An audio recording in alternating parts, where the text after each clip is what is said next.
Good evening. Good evening, ma'am. Good evening, ma'am.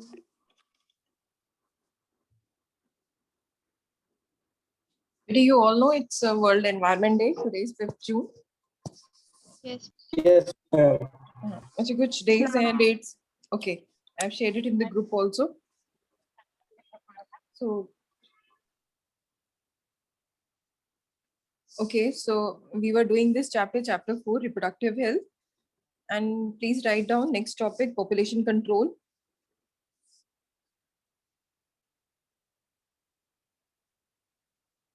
Population control. Again, this is a question from NEET. Last year paper question tha. Presently, human population is doubling after every 35 years. तो doubling time उसमें पूछा हुआ था कि doubling time कब का है, तो it is 35 years. Human population is doubling after every 35 years.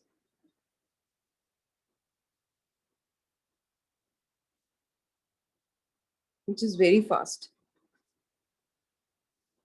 Dekho, human population is doubling after every 35 years. Please underline 35 years. And if this is continued or this continues, soon Earth will be overcrowded with human beings. Now they're adopting. Now man has realized this fate and has made plans or initiated plans to check this rate of increase by adopting following measures. Write down few measures which has been adopted by human to control population. First one is to educate people, education. Education of having a small family, education of telling awareness कि अगर ज्यादा छोटी family होगी तो burden कम होगा और अच्छी education, अच्छा लाइफस्टाइल होगा. जितने हमारे पास मेंबर्स कम होते हैं उतनी क्वालिटी लाइफ बढ़ जाती है. Okay, by educating people, by increasing marriageable age, इसके बारे में हम पढ़ चुके हैं लास्ट क्लास में.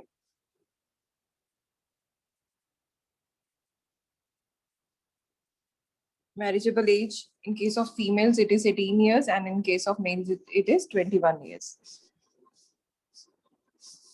Family planning programs.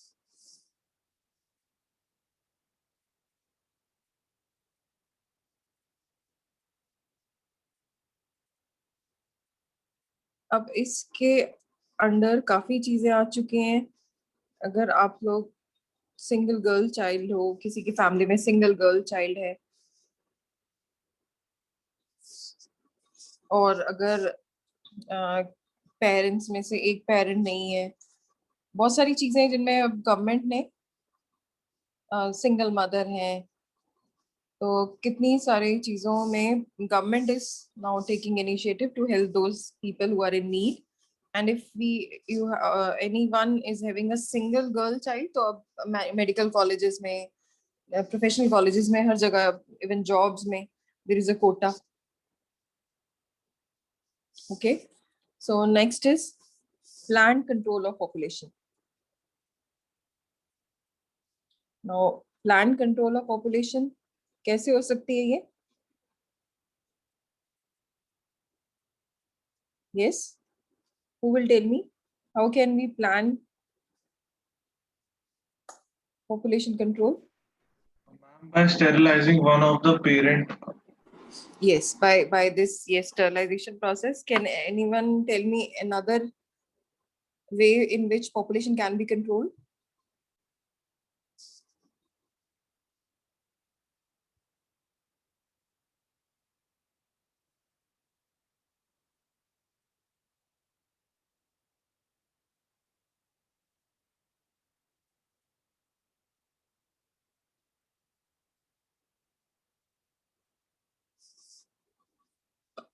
बच्चे yes, population कैसे कंट्रोल कर सकते हो? Yes, sterilization is one method. Yes, आप लोग अगर बता सकते हैं कि ओके yes. अच्छा, अगर मैंने आप लोगों को डिस्कस किया था कि if you have one child then only you can go for delivery to PGI. If you ask them for second delivery, they'll ask you to go for a private hospital, क्योंकि वहां पे first delivery they will take up, और वैसे तो generally जो severe cases होते हैं सिर्फ वहीं पे वो हैंडल करते हैं, अदरवाइज इट सेकेंड डिलीवरी के केस में first delivery is yes, second delivery के बाद अगर आप थर्ड डिलीवरी में जाते हो तो they will say big no कि आप बोलते हो मैंने डॉक्टर से वो कहते हैं, फिर वो even after second delivery they ask everyone to go for this sterilization. Female में वो क्या करते हैं, कॉपर टी इंसर्ट कर देते हैं। Will discuss today what is copper T. This is one of the sterilization method जिसमें copper T is inserted inside the uterus of female. तो पीजीआई में ये रूल है कि अगर एक बच्चा है ठीक है, सेकंड चाइल्ड की अगर कोई प्रॉब्लम है, कॉम्प्लिकेशन है, तब वो देख लेते हैं, अदरवाइज वो कहते हैं नहीं। थर्ड में तो बिग नो, तो वो खुद ही बोल देते हैं कि will not take responsibility, because उन डॉक्टर्स को ये गवर्नमेंट ने बोला हुआ है और वहाँ के डॉक्टर्स ने ये रूल बनाया हुआ है, we will not contribute to this population increase, so they give you this. और वो कर भी देते हैं, वो जल्दी क्या करते हैं, अगर आपके वहाँ डिलीवरी करवा रहे हो सेकंड डिलीवरी, तो वो second immediately they ask you to come after 5 days और 10 days, और बोल देते हैं पोस्ट डिलीवरी कि आप ये स्टरलाइजेशन करवाओ। So these are the methods government is taking up, so it is good for everyone, क्योंकि पॉपुलेशन जितनी कम होगी उतना quality, it is not for your home, it is for your country also. Your country will be less burdened, quality of life of everyone will be very good if population burden is less. So अब हम पढ़ते हैं what is a birth control। ये terms आप लोगों के लिए नहीं होंगी, तो आप लोग सुनोगे फिर नोट डाउन करोगे। birth control, and we'll discuss all the chapters from NCERT within in this month of June. I'll be starting with all the chapters from your NCERT, and I'll be taking your extra classes also क्योंकि हमने genetics भी start करनी है। So birth control, they have been classified as different types। सबसे पहले आता है temporary, अभी हम इनको डिटेल में पढ़ेंगे। टेम्परेरी मेथड, फिर दूसरे आते हैं परमानेंट, जिसको वापस नहीं किया जा सकता, permanent methods, and lastly we have MTPs. MTPs का मतलब होता है मेडिकल टर्मिनेशन ऑफ प्रेगनेंसी। इसी को हम एक और चीज बोलते हैं, इंड्यूस्ड एबॉर्शन। मैम एमटीपी की फुल फॉर्म दोबारा से बताना। ओके, एमटीपी की फुल फॉर्म है medical termination of pregnancy.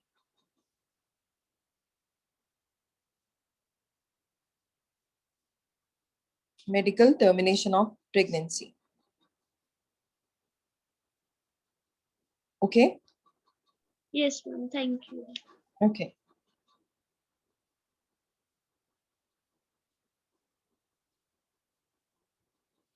Temporary methods,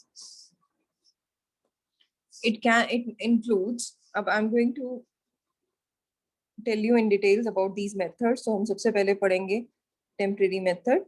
temporary method में it includes, सबसे पहला इसके अंदर आता है natural method। अब आप लोग समझोगे, I guess आपको थोड़ा बहुत आइडिया भी होगा what I'm talking about।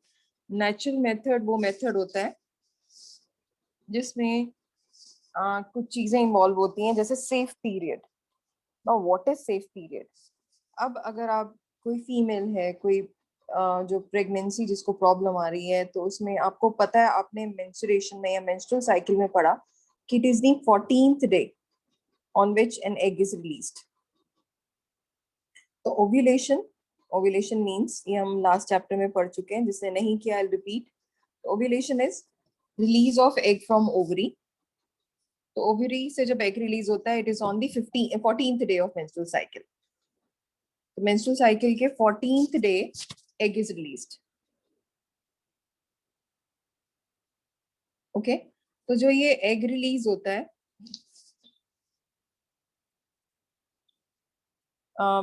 Mayank, बेटे, we have started with this topic. Mayank, am I audible? Yes. Good afternoon, ma'am. Good afternoon, बच्चे. What happened? मैम सॉरी, मैं लंच करने में लेट हो गया, सॉरी। ओके ओके, ठीक है बच्चे देखो, इसमें we have started with this topic birth control method. तो इसमें सबसे पहला हमने मेथड अभी पढ़ा है टेम्परेरी। टेम्पररी मेथड जो थोड़ी देर के लिए अप्लाई होता है, टेम्पररी आप समझ रहे हो थोड़ी देर के लिए होगा, तो it includes natural and barrier. Natural method में अभी हमने पढ़ा कि सिर्फ नेचुरल मेथड में अभी मैंने सिर्फ इतना बताया, you all know that egg is released on 14th day of menstrual cycle. तो अगर किसी फीमेल का menstrual cycle है 28 days, तो जो लास्ट 4 days होते हैं, they are considered as safe days. या फिर आप लोग एक बात और सुन लो कि जिस दिन एग रिलीज हुआ वो दिन सेफ नहीं है, तो 14 या 17th day, 14 to 17 plus minus करते हैं, ये 3 दिन these are considered as unsafe because egg is release. और अगर एग रिलीज हो रहा है तो वो डायरेक्टली फर्टिलाइज होगा। And last 4 days they are called as safe days. Safe days for what? For copulation. तो I am repeating, if there already you have 2 kids, or maybe you want only 1 child, you have 1 kid with you and you don't want other kids, so this is a safe method. ये एक method है, natural method. Natural मतलब जो कोई और equipment की जरूरत नहीं। नेचुरल मेथड में क्या होता है कि we know that female egg is released on 14th day. हमें पता है कि 14 दिन, अब मेंस्ट्रुअल साइकिल सबको पता है। अब वो डेज में जो मिड डे होगा, मिड ऑफ दैट 28 का मिड हो गया 14, तो 14, 15, 16, 17, ये 3-4 दिन को छोड़ के when egg is release. Otherwise last 4 days they are considered as safe period because egg release होकर रप्चर भी हो गया। कितने बच्चों को ये बात समझ आ गई कि सेफ पीरियड को बोला गया वो period after ovulation? Egg release हो गया, वो खत्म हो गया, क्योंकि जब एग रिलीज होता है और इमीडिएटली पॉपुलेशन हो जाए, then there is a chance of fertilization. Amanmeet, Ansh, Dolly, Harsh, Jahnavi, Jasmine, Khushi. Can you repeat this process? Okay okay, I repeat. वो जब हम बर्थ कंट्रोल मेथड्स पढ़ रहे हैं, शायद आप लोगों को जल्दी ना समझ आए तो आप लोग पूछ सकते हो। तो it's there are different types of method. इसमें टेम्परेरी मेथड हम पढ़ रहे हैं, जिसमें सबसे पहले हम पढ़ रहे हैं नेचुरल मेथड। उसमें एक टर्म दी मैंने आपको, safe period. This is called as safe period. Safe period is a period which is safe for in which we can avoid fertilization. It is called as safe period. तो सबसे पहले हमने जो पढ़ा इसके अंदर सेफ पीरियड। सेफ पीरियड अब मैं आपको बताती हूँ कौन सा पीरियड सेफ है। सेफ पीरियड वो डेज होते हैं जिसमें एग रिलीज होने के बाद के दिन। हम सब पढ़ चुके हैं, मेंस्ट्रुअल साइकिल सब में होता है फीमेल्स में 28 डेज का। 10th में भी आपने पढ़ा है 28 डेज का। 28 डेज में से मिड डे में 14th डे को एक एग रिलीज होता है इन केस ऑफ फीमेल्स। अगर हमें पता है कि 14th डे एग रिलीज होता है, तो वो एग जो है फर्टिलाइजेशन उसकी प्रोबेबिलिटी ज्यादा होगी 14th day, 15th day, it can B 16 day. तो 3-4 दिन को छोड़ के जब सबसे ज्यादा मैक्सिमम फर्टिलाइजेशन है, जिनके बच्चे नहीं होते, doctors they ask them to copulate during these days when the egg is released.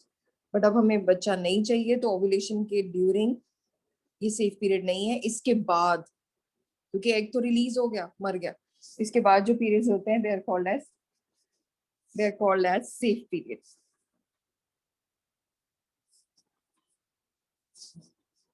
Now, how many of you are clear with this term, safe period? Okay, ठीक है बच्चों। Now I am coming to, okay, got it. So many of you are clear now. Even if you are not clear, you can ask me in the end. Okay, I'll give you time. Okay, got it बच्चों, got it Yuvraj. So now I'm moving to next part. इसी के अंदर natural method में there is another method. इसी के अंदर हम second part पढ़ेंगे, coitus interruptus.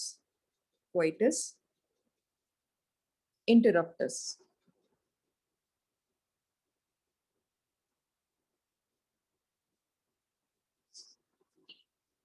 Coitus interruptus, इसका मतलब क्या है कि males they remove their part from the female body before ejaculation. This is also called as withdrawal method. आप लोग थोड़ा समझने के, I think अभी it's too early for all of you to understand this. The withdrawal method आपने सिर्फ इतना समझ लो, these are the methods to avoid pregnancy. तो मेल्स में एक पार्ट होता है जिसमें इजैकुलेशन होती है. Ejaculation is release of semen. Okay, तो जब सीमेन रिलीज होने से पहले मेल अगर उसको इंटरप्ट कर दें कोइटस को, यूनियन को, then it is before sorry they remove their part from the female body before this ejaculation. Before ejaculation, this is the term. So they remove their part from female body before this ejaculation. Ejaculation is release of semen. Semen release होने से पहले वो female body से अपने part को निकाल लेते हैं. और ejaculation में क्या था? Semen. Semen में क्या था? Sperms. तो sperms inject करने से पहले they'll withdraw. So this is why it is called as withdrawal method. The withdrawal method, in some books it is written, but you can write, you have to learn this as coitus interruptus. Clear हुआ बेटे? Coitus interruptus. Now I'm moving to next part, which is known as lactational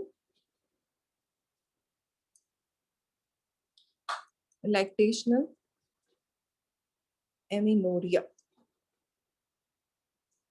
अगर किसी को ये पता है कि 9 months जब फीमेल प्रेग्नेंट है तो कोई मेंस्ट्रुएशन नहीं आता, किसको पता था ये कि during 9 months there will be no menstruation? नहीं तो बट ऑब्वियस है, बिकॉज अगर मेंस्ट्रुएशन आया तो फिर वो बच्चा भी निकल जाएगा. For 9 months there will be no menstruation, but even after birth, for few months there will be no menstruation, because उस टाइम पे फीमेल के पास एक हार्मोन है जो मिल्क प्रोड्यूस कर रहा है, प्रोलैक्टिन. ये जो हार्मोन है इसकी वजह से जो हमारा हार्मोन ईस्ट्रोजन और प्रोजेस्टेरॉन वो प्रोड्यूस नहीं होता, and there will be absence of menstruation. A means absence, meno means menstruation. तो absence of menstruation, absence of menses during lactation. तो lactation, जब lactation का मतलब क्या है? जब मदर अपने बच्चे को दूध पिलाती है, फीडिंग मदर जो है उसके अंदर menstrual cycle will be absent. जितनी देर फीमेल फीड करवाएगी उतनी देर ये menstrual cycle absent होगा. एंड अब आप एक बड़ी अजीब सी चीज सुनना. एक स्टूडेंट ने क्वेश्चन पुट किया था कि मैम आपने कहा कि 1 साल तक जैसे फीमेल फीड करवा रही है तो मेंस्ट्रुअल साइकिल में भी it is suspended for 8 months in a female. तो how is it possible that they are having child? जैसे एक का बर्थ हुआ आज, इस साल हुआ है, तो next baby is born in the next year. तो how come it is possible when female is not, body is not releasing any egg? Can anyone tell me how is it possible? क्योंकि menstruation का मतलब तो आपको समझ आ रहा था कि एग रिलीज हो रहा है, और मैंने अभी बता दिया कि पूरा 8 महीने एग रिलीज ही नहीं हुआ. तो अब ये जरा ध्यान से सुनना.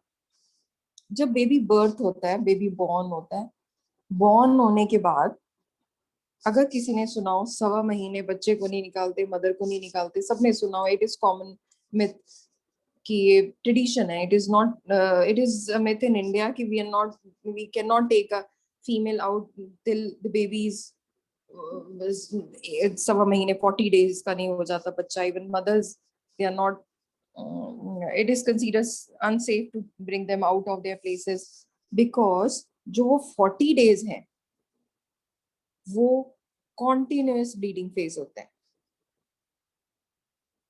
continuous bleeding phase होती है, bleeding days होते हैं. Even if the mother is under this lactation period, female के दूध भी आ रहा है, bleeding भी हो रही है, तो she need diet, क्योंकि बच्चे को भी फीड चाहिए. मदर फीड बच्चे के लिए सिर्फ यही फीड होती है. तो 40 days तक फीमेल की बॉडी से जरूरी है, बिकॉज यूट्रस में जो बच्चों के पार्ट्स, इवन दिस मेम्ब्रेन और जो अम्बिलिकल कॉर्ड और जो बच्चे का कोई पीस रह गया, that has to be removed. Otherwise it can cause cancer, or it may hinder the next pregnancy होगी नहीं अगर जरा सा भी टुकड़ा रह गया बीच में. So that is why it is these 40 days female is receptive. these 40 days they are again female is receptive. तो 40 days जो हैं इसके अंदर अगर copulation होती है then female can be pregnant, but otherwise फिर उसके बाद जो 7-8 months हैं तो female जैसे ही अगर menstrual cycle बंद भी हो गया then also female will be receptive for few days, और उसके बाद जब तक वो lactation period में है फिर उसके बाद menstruation नहीं होगी, and that is considered as safe period. तो सेफ पीरियड में या नेचुरल मेथड में, टेम्परेरी मेथड में आपने पढ़े 3 मेथड्स. एक आपने पढ़ा safe period. Safe period ovulation के बाद 14 to 17 डेज के बाद ऑफ मेंस्ट्रुअल साइकिल. दूसरा आपने पढ़ा coitus interruptus when before ejaculation male is removing the part from the female body before ejaculation. Third आपने पढ़ा lactation amenorrhea where there is absence of menstruation during lactation.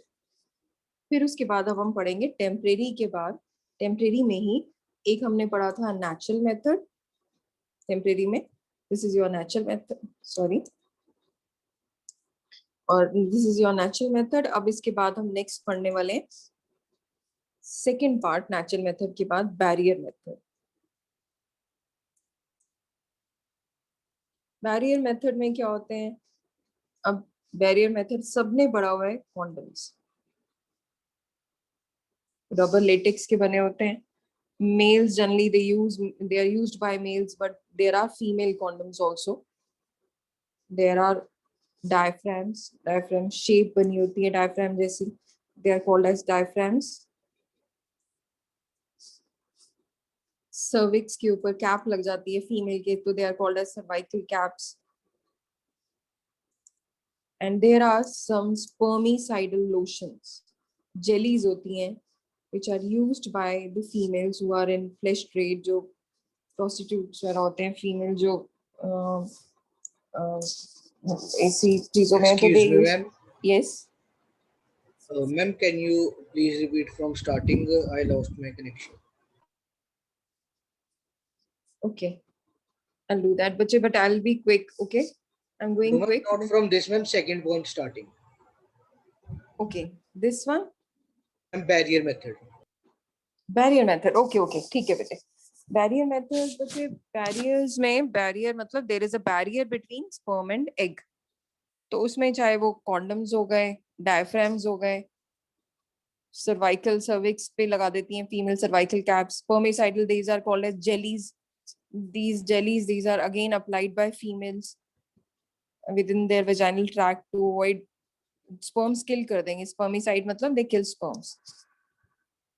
Even you know that there are oral contraceptives available, तो इसको OC बोला जाता है. oral contraceptives. oral contraceptives is OC. तो oral contraceptives हैं, injections हैं, इसे abort किया जा सकता है. injections, oral contraceptives आपने सुनी हुई है, आई पिल्स, अनवांटेड 72. पहले एक आती थी, अभी हम पढ़ेंगे इनको, एनसीईआरटी में बहुत अच्छे से दिया हुआ है. सबसे पहले जो थी national drug research institute Lucknow में बनी थी पहली दवाई, जिसका नाम था सहेली. सहेली जो थी वो हर हफ्ते लेनी पड़ती थी फॉर अ मंथ. बहुत ध्यान से सुनना, it was in the year 1980s. तो उसमें जो दवाई थी Saheli, that has to be consumed prior and before copulation. बड़ी अजीब सी चीज सुनो कि ओसी ओरल कॉन्ट्रासेप्टिव जो सबसे पहली बनाई थी national drug research institute Lucknow में, तो ये जो दवाई थी ये लेनी पड़ती थी for 1 month before and after copulation. And it has side effects also. Side effects like increase in weight, hormonal imbalance, and sensation, nausea sensation, vomiting sensation throughout the day. तो बहुत सारी ऐसी problems थी इसके related. But now these are the medicines which are available these days. They are very safe and they can be consumed within 72 hours after this copulation. तो 72 hours, जैसे अभी आज copulation हुई है तो within 3 days that can be consumed, and it will prevent unwanted pregnancies, but they are not safe without the recommendation of doctor. If you are taking it, they are not safe at all.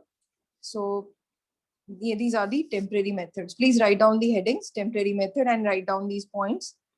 I'll make you write down in detail when we'll do it from NCERT. अभी सिर्फ ये लिख लो methods. Temporary method include, पहले लिखोगे natural method. Natural method में था safe period, coitus interruptus, and lactation amenorrhea.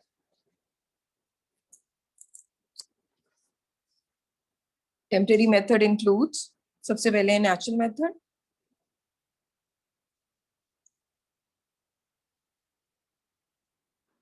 और natural method में आप लिख रहे हो safe period, coitus interruptus, lactation amenorrhea.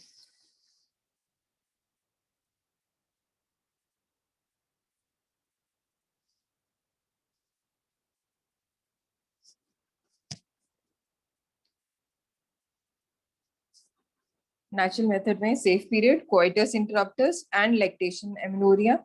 Barrier method में सब कुछ लिखा हुआ है, condoms, diaphragm, cervical caps, spermicides,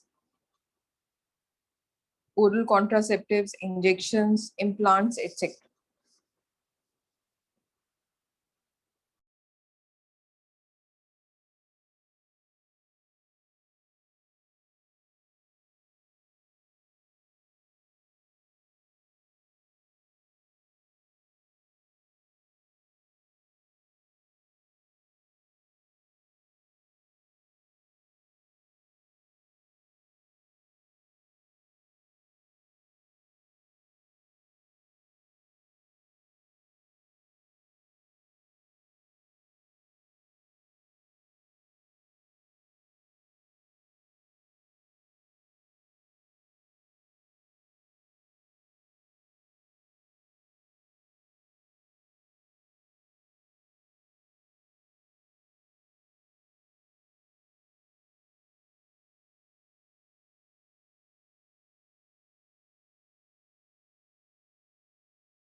Done, everyone?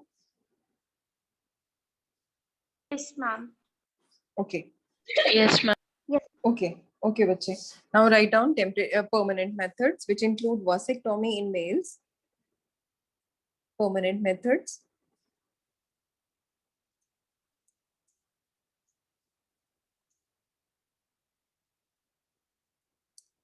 Vasectomy in males and tubectomy in females. VASCTOMY. Vasectomy किसमें होती है? मेल्स में. एंड ट्यूबेक्टोमी, टॉमी आप लोगों को बताया था वर्ड, कटिंग, किसी भी चीज का कटिंग का नाम आएगा तो Tommy in case of females. जैसे डॉग्स काटते हैं ना तो याद रखना टॉमी हम डॉग्स का नाम रखते हैं. तो टॉमी कोई भी जब सर्जिकल कटिंग होगी किसी भी चीज की तो then it is tomy. Vasectomy and tubectomy. And these surgical operations, they are very minor and they are usually performed under local anesthesia.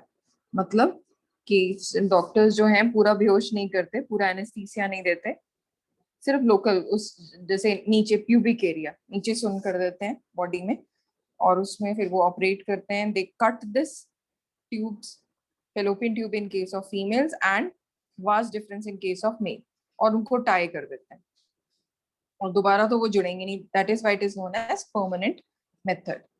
तो आप लोग इसके बारे में लिखो. It includes vasectomy in male, tubectomy in female. Next point लिखो. Operations are minor. Operations are minor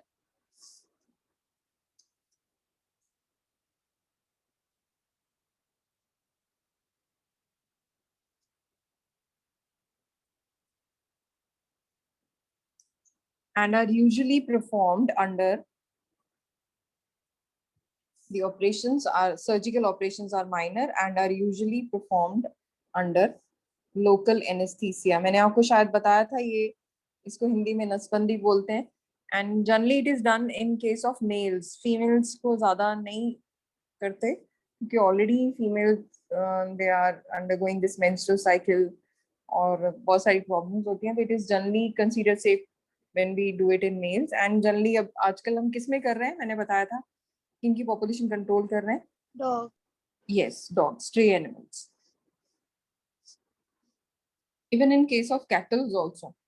Cattle में भी breeding rate ज़्यादा है, तो यहाँ तो करते हैं, बाहर आप लोगों को पता है, अगर सभी को आइडिया हो कि बीफ मीट बहुत खाते हैं लोग, बीफ मीट की वजह से वहां पे पॉपुलेशन बहुत ज्यादा करवाते हैं.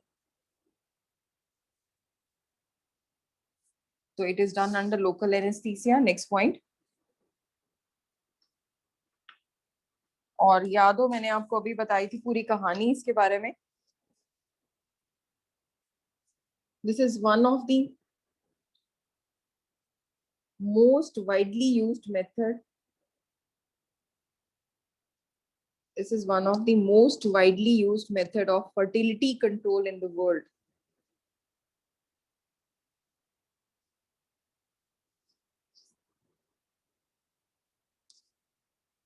This is one of the most widely used method of fertility control in the world.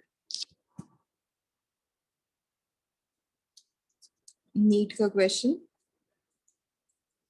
Government of India has legalized it in 1971. Legal हो गया था ये ऑपरेशन करवाना, मतलब अगर आप स्टरलाइज करवाते हो तो ये गवर्नमेंट ने इसको यस कह दिया था. Government of India has legalized it in 1971 with some strict conditions. Conditions क्या थी? याद होगा मैंने स्टोरी सुनाई थी. What were the conditions? You must have kids, one or two kids, or yes, and you are married, or you must have kids, then only, or 18 years above, then only you are allowed to do this. Okay, the government of India has legalized it in 1971 with some strict conditions.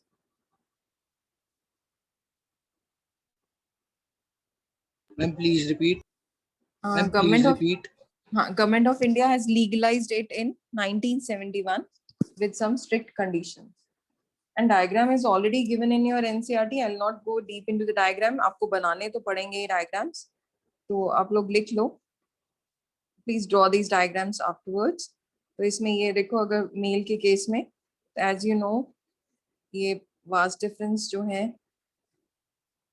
दो tubes, testes, they are in pair. दो testes होती हैं, दोनों से pipe निकलती हैं, vast difference. तो इन pipes को काट के यहाँ टाई कर देते हैं.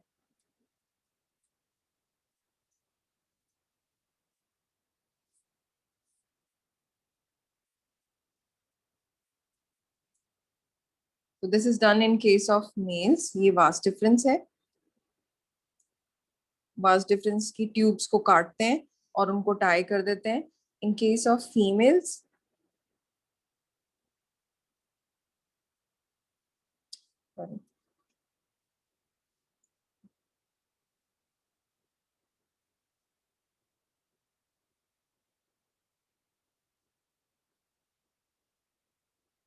ये वाली ट्यूब्स को साइड से, ये वाली ट्यूब्स जो है फेलोपियन ट्यूब्स, इनको काट के टाई कर देते हैं. तो ये फेलोपियन ट्यूब्स को कट करते हैं सर्जिकली. फीमेल्स में उनको ज्यादा डीप जाना होता है. Also it is very dangerous कि यूट्रस पूरा रप्चर भी हो सकता है. तो ये थोड़ा सा फीमेल के केस में रिस्की है, but in case of mail externally it can be done and ज्यादा बड़ी सर्जरी नहीं होती. सो it is preferred in case of males. Okay, now I'm moving to next part, the permanent method. अब आप लोग next, बच्चे ये चैप्टर में ना छोटे छोटे टॉपिक्स हैं, तो अब हम एक टॉपिक पढ़ेंगे. ये आप लोग लिख चुके हो, but I am discussing more of the diseases with their positive agents.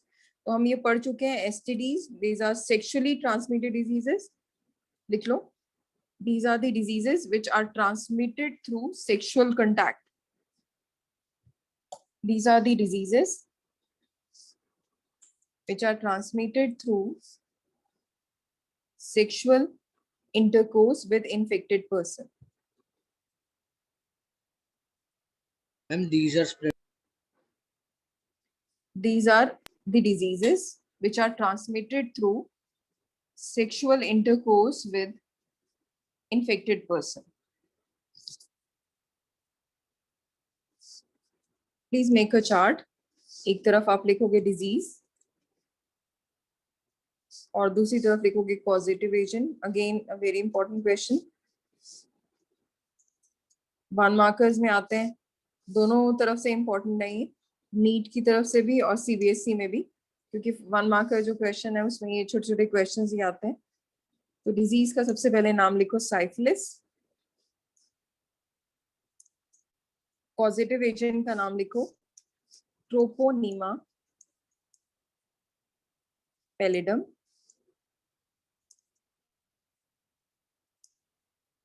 Underline because it's a scientific name.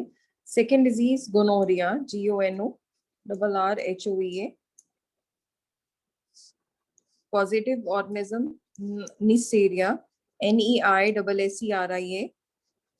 Gonorrhea, GONORRHOEA. Underline separately. Third organism, third disease is chlamydiasis. It is not given in NCERT, आप लिख लो because इस पे question आते ही आता है. Chlamydia, trachomatis,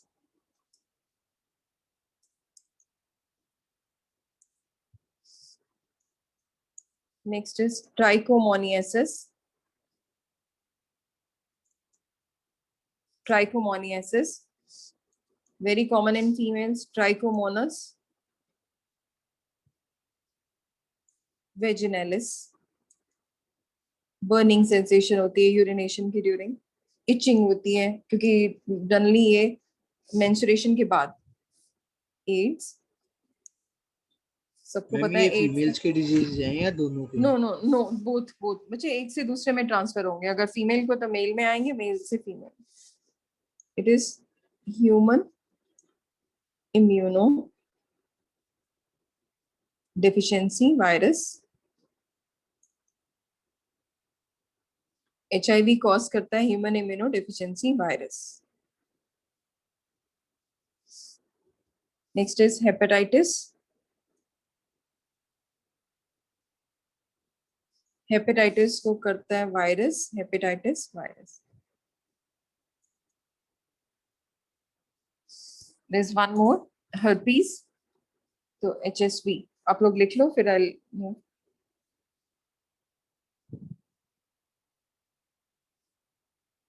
hepatitis के और भी रीजन हो सकते हैं या सिर्फ एक यही है? नहीं नहीं, हेपेटाइटिस तो और भी रीजन है.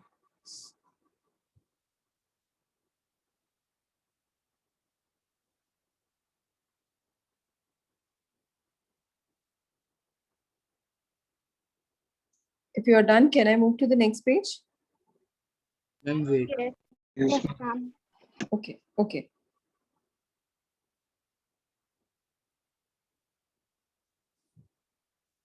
Next is genital herpes. Next disease का नाम लिखो.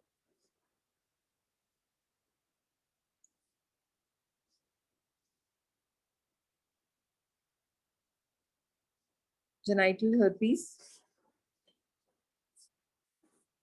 Genital herpes और इसमें इसका ऑर्गेनिज्म का नाम है herpes simplex virus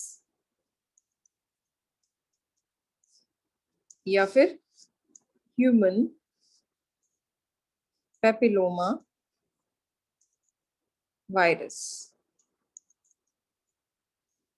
Genital herpes 7 disease आप लिख रहे हो.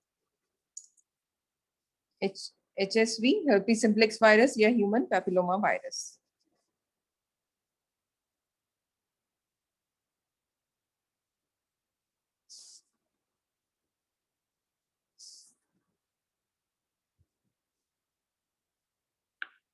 अब इनमें से जो नॉन क्यूरेबल हैं लिख लो. कि सभी को पता है कौन सी है नॉन क्यूरेबल? पहला नाम बताओ.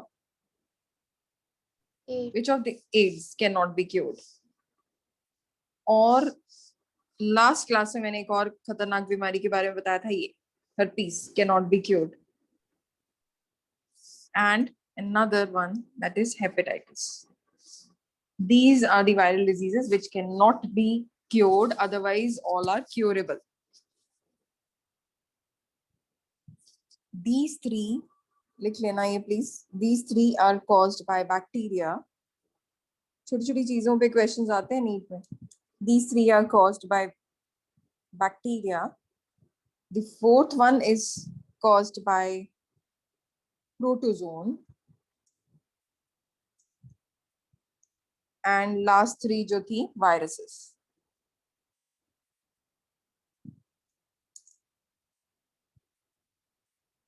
क्योंकि वायरसेस के बारे में अगर आप लोगों को पता हो कि they are on the border line of living and non living, they are dead outside and living inside, तो इसलिए इनको मारना मुश्किल है.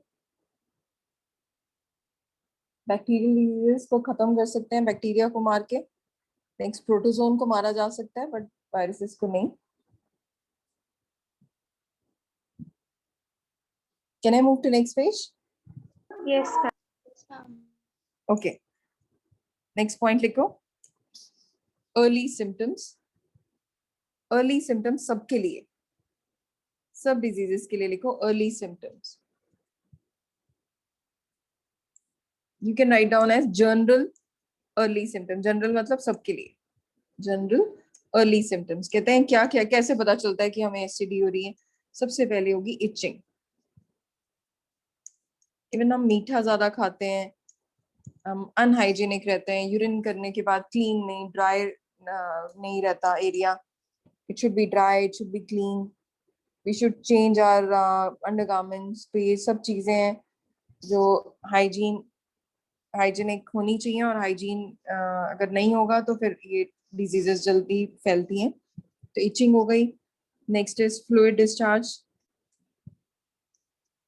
Generally again in the case of females fluid discharge, and there is pain, slight pain, or there may be some portion which is swollen, the swellings in the region, in your genital area. So these are the early symptoms. अब जब ये सब हो रहा है फिर भी हम लोग डॉक्टर्स के पास नहीं जाते, तो रीजंस why infected person लिखो. reasons why infected person do not seek medical help. in fact ये किसी के भी हो रहा होगा. जनरली फीमेल्स में जब हम आपके साथ I share one thing that I really want to share with everyone. तो अभी I share, just write down क्या हो सकता है reason why infected person do not seek medical help. हम कहते हैं कि कोई डॉक्टर के पास ही नहीं जाना चाहता. जैस्मिन आप बताओगे, कृतिका, खुशी, एनीवन, एनी ऑफ यू, क्यों नहीं जाना चाहते डॉक्टर के पास ये प्रॉब्लम के पास? Money. No no. Ma'am, they feel ashamed. Okay yes. अच्छा आपने ये नॉर्मली देखा है बस स्टैंड्स पे लिखा होता है अपने गुप्त रोगों के लिए मिले सेक्स स्पेशलिस्ट, ऐसे देखा किसी ने? अब अगर suppose you are going Yes, to ma'am. That, है ना, ये नॉर्मली बस स्टैंड्स के आसपास इन विलेजेस में बहुत जगह ही ऐसे ऐसे डॉक्टर्स लगे होते हैं, गुप्त रोगों के लिए मिले, बच्चा नहीं हो रहा. तो अब suppose you are going to that doctor, you just going for a regular checkup. आपको जरा सी प्रॉब्लम है, आप डॉक्टर के पास गए हो, तो वहां पे सब आपको ऐसे देखेंगे as if you are infertile, आपके बच्चा नहीं हो रहा, आप इसलिए जा रहे हैं. दे विल नॉट सी कि you have some medical problem, that is why you are going. तो ये बच्चे को तो लेके नहीं जा पाओगे, तो फिर अब आपको सब यही सोचेंगे, मतलब that is a stigma. Otherwise you are educated. Even if we go to a hospital, आप हैरान हो जाओगे वहां पे हॉस्पिटल में जब आपसे पूछते हैं, आपसे आपका नाम लिखेंगे, आपकी एज लिखेंगे, फिर आपको पूछेंगे किस लिए आए हो. तो if you say I am here for my sex related problem, so या फिर मेरे कोई genital organ problem, then everybody will be like there is some disease in you. They'll treat you as you are untouchable. So this is the reason that people they avoid this thing. Okay, so we should not, infected person do not seek medical help. सबसे पहले तो यही reason आपके पास आ गया, social stigma. लोग क्या कहेंगे, social stigma attached to STD, and I am going to tell you true facts about our India. अभी अभी बताते हो आपको. नेक्स्ट लिखो absence of less significant symptoms. कहते हैं ये तो अपने आप ठीक हो जाएंगे. अभी आप भी होगे क्योंकि मम्मा बिल्कुल ठीक हो जाओगे, मुझे कुछ नहीं है. बच्चे, boys generally they don't share at all with their parents, they don't have any idea about it, whereas females they try to avoid. मम्मा ठीक हो जाएगा, मम्मा ऐसी है, ये तो सबको होती है. तो absence of less significant symptoms.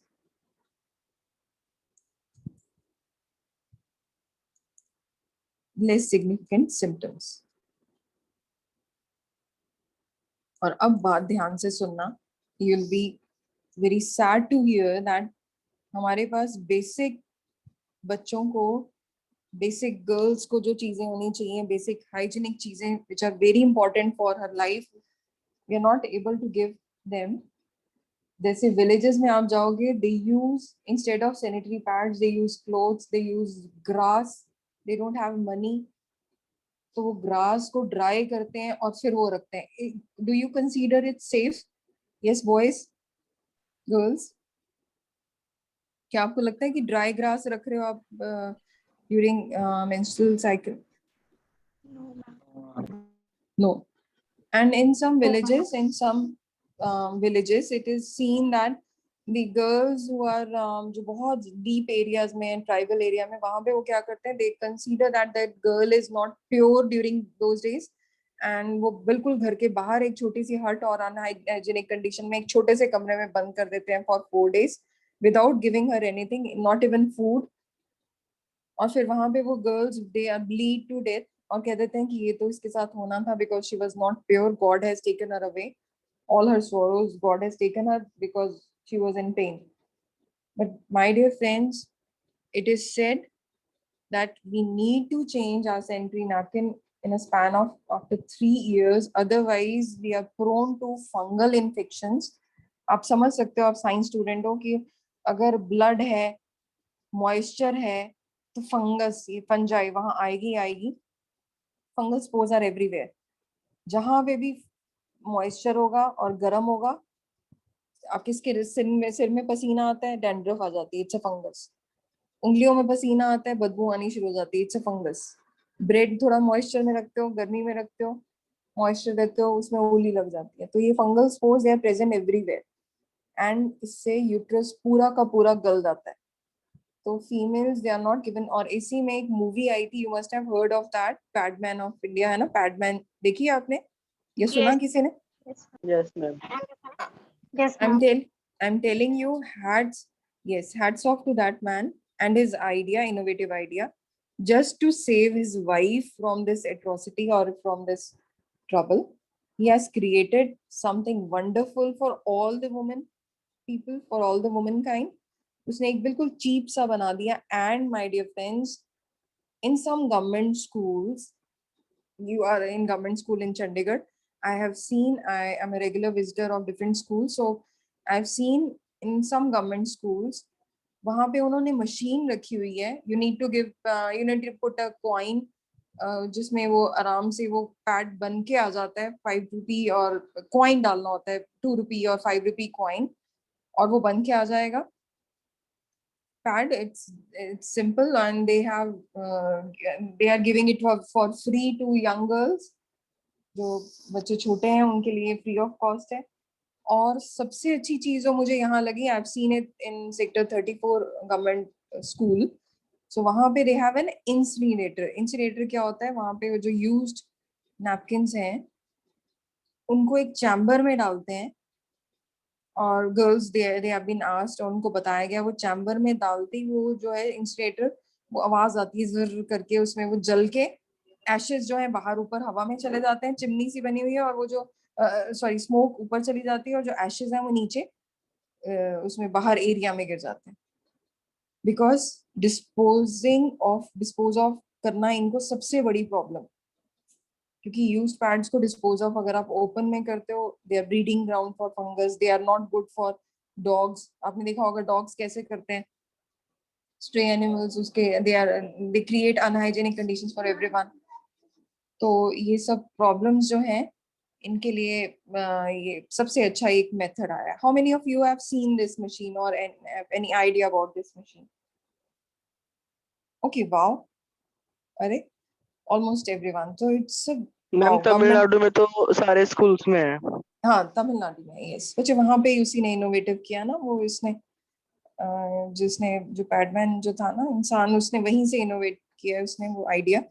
सो वो उसने बिल्कुल चीप बना दिया. उसने कहा कॉटन के पैड्स हैं and they are very soft and they can be disposed of easily, they are not costly, तो इससे कोई भी बाय कर सकता है, and that creates an hygienic condition for a girl. तो चाइना में तो ये बोला गया है कि वहां पे 3 घंटे से अगर आप ज्यादा रख रहे हो, you are prone to these cancer or big diseases like cancer, or may cause damage to your this reproductive part. इसीलिए females they have more infections as compared to males. Sorry, females के पास UTI infection, uterus के infection सबसे ज्यादा होते हैं. ठीक है, तो अभी आगे से आप ध्यान रखना, बिकॉज हम लोग साइंस स्टूडेंट हैं, तो हमें इतनी चीजों का आइडिया होना चाहिए. फिर उसके बाद नेक्स्ट पार्ट इज, और हैरानी की बात, जो मैंने एक टॉपिक है आपकी एनसीईआरटी में, वो मुझे लगता है कि सब स्टूडेंट्स को जो भी +2 में है उनको वो टॉपिक पढ़ना चाहिए. तो आपने ये सुना भी होगा, बहुत सारे लोग होते हैं जो कहते हैं +2 की बायो बुक में बहुत कुछ है, बहुत कुछ पढ़ने को मिलता है, बट ऐसा कुछ नहीं है जब तक आप समझोगे नहीं. उसमें एक टॉपिक जरूर पढ़ने वाला है, दैट इज एडोलसेंस, क्योंकि इसी एज में सबसे ज्यादा प्रॉब्लम्स होती हैं, जो ये हमने अभी पढ़ा पीछे. These diseases are reported to be high among individuals of the age group 15 to 24 years. Again, a question from NEET. तो ये जो disease हैं, these diseases लिखो, these diseases are high among the age group of 18 to 24. Yes, Hushi? Okay. These diseases are high among individuals of 15 to 24. Even I have shared one more video today in the group. आपने देखी सबने? Yes. एक 15 साल की girl की देखी innovation. So keep on motivating yourself. You never know किसके लिए आप बहुत अच्छा कर रहे हो. तो keep on working, keep on studying. सिर्फ एक पढ़ाई ऐसी चीज है जो आपको कहाँ से कहाँ ले जाएगी. तो just keep yourself updated. पढ़ते रहो. अच्छा, अब नेक्स्ट लिखो. These can be avoided. These infections can be avoided or prevented by the following methods. Avoided or prevented. These diseases can be avoided or prevented by following practices. तो इसमें सबसे बड़ा एक कॉमन चीज है using condoms during coitus. Every time, even if some person is having some problem, some STD, so he should use this condoms. I'll show you the pictures of different things, different जो ये barrier method है. Mail condoms तो आपको बता दिए, female condoms के बारे में, diaphragms के बारे में, copper T के बारे में. These diagrams are already given in your NCERT, but I'll also share some pictures. Main function क्या होता है कॉन्डम्स का? To avoid, they act as a barrier method to avoid fertilization process. सबसे important चीज मैंने जो आपको बताया था, पॉलीगैमी नहीं होनी चाहिए, एक से ज्यादा वाइफ नहीं होनी चाहिए, पॉलीगैमी. तो avoiding sex with unknown partners.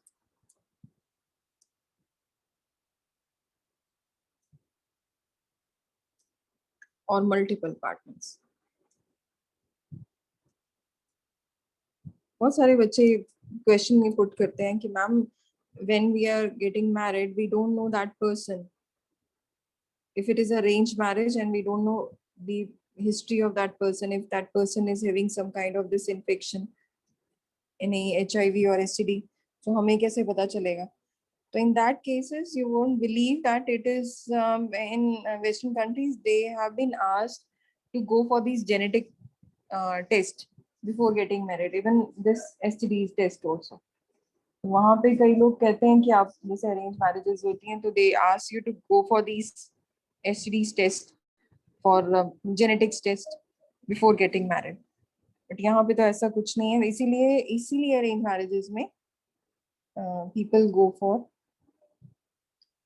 Family checkup कि फैमिली कैसी है, कि लड़का कैसा है, लड़की कैसी है. तो this is what we are talking about. These बड़ी हैरानी वाली चीजें हैं जो हम लोग नॉर्मली हमारी लाइफ में होती हैं और अब लोग अवेयर नहीं हो. even if someone of you believes in astrology, so astrology is study of stars and it is very powerful. अच्छा, they decide a date. Sometimes they ask you to give you your birth dates, है ना? And they decide a date for your marriage. Is it? आप किसी पंडित के पास जाते हो, आपको बोलते हैं कि ये मैरिज आपकी ठीक है, आपकी इस डेट पे मैरिज होनी चाहिए. अंश, आपको पता है बेटे? सभी को पता है? यस हाँ, मैम. खुश है. तो Yes. हाँ, तो उसमें वो जो डेट डिसाइड करते हैं, generally it is considered the dates which are reproductive days of female. How they calculate or how it is possible, it is a wonderful thing that they study your stars, they study your birth date, and they calculate your reproductive days by this. तो इसमें वो female के reproductive days calculate कर लेते हैं और फिर वो, अब ये नहीं है आपको बताएंगे कि ये इसमें इसके मेंस्ट्रुअल साइकिल है, इसका ये है. तो it is, this is what I am telling you. they do so much of study, so it is all related about stars. So it is not that कि अब आप हमेशा जाओ तो उनसे अपनी मैरिज डेट लिखवाओ कि मेरी रिप्रोडक्टिव, ऐसा कुछ नहीं है. Because every month female is reproductive, so there is no trouble in case of human. But ये थिंग जो चीजें हैं, they are very powerful also. So ऐसा कुछ नहीं है, जिसको ठीक लगता है गो एड, जिसको नहीं लगता it's free will, but I am telling you the facts. Next is seeking medical help in case of doubt. Science जो है वो फैक्ट्स पे बिलीव करती है. Seeking medical help in case of doubt.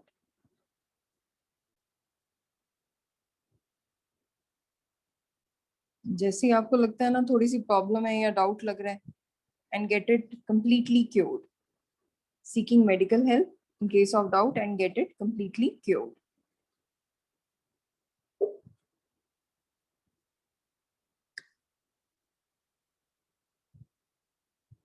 Seeking medical help in case of doubt and get it completely cured.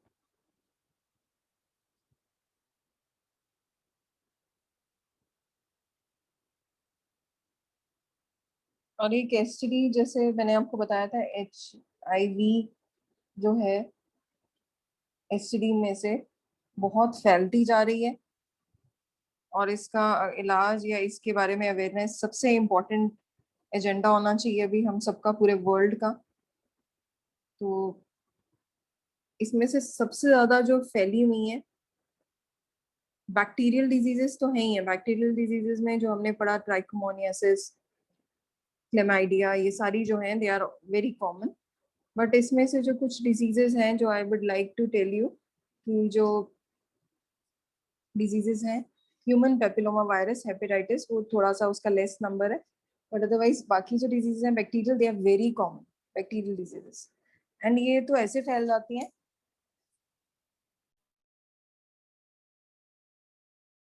ये तो इतनी जल्दी फैलती हैं ये वाली जो बैक्टीरियल डिजीजेस हैं, कि अगर किसी फीमेल, जो इन्फेक्टेड फीमेल है, उसने यूरिनेट किया है टॉयलेट सीट पे, अगर दूसरी फीमेल आके अगर क्लीन नहीं है, हाइजीनिक कंडीशंस नहीं है, और उसने वहां पे यूज किया उस टॉयलेट को, then also it can be transferred. Just imagine. That is why it is asked to use clean public toilets. अब बच्चे पूछते हैं मैम पब्लिक टॉयलेट्स कैसे क्लीन कर सकते हैं? क्लीन कैसे? Try to flush before using and after using. Unnecessary water चल रहा है, उसको बंद कर दो टैप्स को. Try to wash your hands before and after using the washrooms. Public toilets में अभी ऐसा तो है नहीं आप नहीं यूज करोगे. अब कई बच्चे बोलते हैं हमने तो यूज ही नहीं करना. But when you are out of your place for few days, maybe for 1 week or for 10 days, then you have to use public toilets. कई बार ऐसा होता है बस वाले बस स्टैंड के यूज करने पड़ते हैं, कई बार आप लोकल ढाबास के यूज करते हो. तो it is the thing that can not be avoided. तो in that cases carry your soaps. अब आजकल तो, पहले तो वेपर सोप्स आते थे, वो भी एक पोल्यूटेंट थे बहुत बड़ा. अभी तो हम यूज करते हैं सैनिटाइजर्स और ये लिक्विड सोप्स. तो we have solutions with us. तो हाइजीनिक कंडीशन जितनी होंगी उतना ही हमें इन चीज़ों से प्रिवेंशन मिलेगी. नेक्स्ट क्लास में हम लोग जो चीज़ करने वाले हैं वो आपको मैंने डिटेल में लिखवाना है, ये टॉपिक इनफर्टिलिटी. इनफर्टिलिटी मैंने आप लोगों को बताया था, it is very common these days. पहले तो बहुत बच्चे होते थे लोगों के, but now it is very common thing infertility. And metropolitan cities में जैसे गुड़गांव हो गया, दिल्ली हो गया, वहां पे बहुत ज्यादा कॉमन है because of the living conditions. I was telling you कि लोग 2-2 3-3 घंटे they waste their time during travelling only. किसी का घर 1 घंटा दूर है, किसी का आधा घंटा दूर है, तो it is a kind of a stress and they don't spend time together। घर में आते हैं, खाना भी प्रॉपर डाइट भी ठीक नहीं है, they have to work when they are back home। Morning में करके जाना है, मेड्स हैं तो उनसे खाना, मतलब it is a burden। so their lifestyle living standards जो अच्छे नहीं है, लिविंग स्टैंडर्ड अच्छे हैं लेकिन हेल्दी नहीं है, तो इसीलिए infertility is common these days। Large number of couples are infertile, they are not able to produce children in spite of unprotected sexual coitus। और इसमें रीजन जो है, इट कैन बी मेल और इट कैन बी फीमेल। क्या लगता है आप लोगों को, मेल में ज्यादा प्रॉब्लम्स होती होंगी कि फीमेल्स में? मेल में। ओके, मुझे it can be in any, generally it is considered that females are infertile. पहले तो ये बड़ी प्रिवलेंट टर्म होती थी इनफर्टिलिटी, इस कॉमन बांझ बोल देते थे कि फीमेल कैन नॉट प्रोड्यूस, वो लड़का ठीक है, लड़की में प्रॉब्लम। बट मैक्सिमम केसेस में, as Anubhav you said this, maximum cases में it is the male which is infertile। yes, who said this? Males? Ma'am me Aman. Okay, Amanmeet, yes, Aman। so it is the male which is infertile in generally but it is not always। तो couple में mail भी हो सकता है, mail का sperm count कम हो सकता है, या फीमेल में एग जो आ रहा है वो एग तो ठीक है, हेल्दी एग है, लेकिन वो फीमेल इतनी कमजोर है कि वो कैरी नहीं कर पा रही यूट्रस में और वो अबॉर्ट हो जाता है। ऐसा भी सुना होगा आपने कि बच्चा टिकता नहीं है, बच्चा अबॉर्ट हो जाता है। In that case what they do is कि फीमेल के एग को, ये स्पर्म से लिया, मेल से लिया स्पर्म, फीमेल से लिया एग, और इन दोनों को एक ट्यूब में, टेस्ट ट्यूब में फर्टिलाइज कर दिया। Test tube baby. यस, और ऐसी fertilization which is done outside the body of female in a tube is called as IVF, in vitro fertilization. और जब ये बच्चा जाइगोट बनने के बाद यदि 32 सेल स्टेज में आता है, जाइगोट डिवाइड होगा 1 से 2, 2 से 4, 4 से 8, 8 से 16, 16 से 32, जब ये 32 सेल स्टेज में आता है, then it is implanted within the body of female. अगर तो मदर ठीक है तो उसी में कैरी करते हैं, अदरवाइज किसी और की फीमेल की बॉडी में हम ये 32 सेल बेबी इम्प्लांट करते हैं, और ऐसी मदर्स को बोलते हैं, क्या बताया था मैंने? Okay, surrogate mother's. सरोगेसी, किराए की वूम। किराए के घर तो सुने थे, अब किराए की वूम भी सुनो। ये surrogacy, it is very common. अगर आपने सुना है शाहरुख खान का जो 3rd चाइल्ड है Abram, that is through surrogacy. Sperm और वो एग दोनों का, हस्बैंड वाइफ का, but they have used some other female to carry their young one. ऐसे ही मैक्सिमम आमिर खान, बहुत सारे लोगों ने ये सरोगेसी करवाई। They have used some other, in fact अगर शिल्पा शेट्टी, अभी आपने रिसेंटली सुना हो, जो गर्ल चाइल्ड हुई है उनके, दैट इज थ्रू सरोगेसी। तो ये this is common these days. अब आप सुन रहे हो बड़े बड़े नाम, तो obviously they can afford it. तो it is a cost effective thing, बड़ा ही इसमें पैसा लगता है। अगर आपने सुना होगा कि कोई कपल है 10 साल से ट्राई कर रहे हैं, बच्चा नहीं हो रहा, and they have spend so much. How many of you have heard of this term कि बहुत पैसा खर्च दिया फिर भी नहीं हुआ? हाँ, बहुत लोगों ने सुना होगा। तो my dear friends, it's a general advice. अगर कल को आप डॉक्टर्स बनते हो तो you can give tell them to go for adoption. बहुत सारे बच्चे हैं आज के टाइम पे, जब कोविड में जिनके कईयों के पेरेंट्स जा चुके हैं, दोनों मदर और फादर की डेथ हो चुकी है। बहुत सारे लोग हैं ऐसे जो बच्चे बहुत अनाथ हो चुके हैं, ऑर्फन हो चुके हैं। अनवांटेड चाइल्ड को लोग ऑर्फनेज में दे जाते हैं। I am a regular visitor in sector 15, ये ऑर्फनेज होम है, मदर टेरेसा होम है। वहां पे अगर आप जाओगे, believe me, you will see, अब एक वुडन एक टोकरी है, एक बकेट है, जिसमें जो लोग 2-2 दिन, एक दिन की गर्ल चाइल्ड या बॉय चाइल्ड को छोड़ जाते हैं। And the condition is so severe. वहां पे इतने सारे बच्चे हैं, मदर जो नन्स हैं वो देखती भी हैं, but they are not able to take care of all the child. बच्चे रोते रहते हैं पूरी पूरी रात. वहाँ पे नहीं, वैसे ही normally वहाँ पे तो fortunately they are in good hands. वहाँ पे वो बहुत ध्यान रखते हैं, कोशिश करते हैं खाना देने की, दवाइयाँ देने की. But you can see if you have 20 to 30 kids in front of you and they are all are asking for milk, तो आप 20-30 kids को ना दूध दे सकते हो, ना आप उनको उनके nappy को change कर सकते हो. तो बच्चे रो रो के, कई बच्चे ऐसे mentally retarded हो जाते हैं. Maximum child जो orphanages में हैं, they are not in good mental condition because they do not have anyone to share their condition with. रो रो के. Just imagine their fate. We are fortunate, we are blessed, and we should respect our parents for everything we have. Okay, so I guess it is better to adopt than to go for this case surgeries, क्योंकि female body बहुत ज़्यादा affect होती है. So we'll study this topic in detail in the next class. You can leave now. If you have any doubts, stay back. Otherwise, you can leave and enjoy your Sunday. Bye bye. Thank you, ma'am. Okay, बच्चे. Bye bye. Bye, ma'am.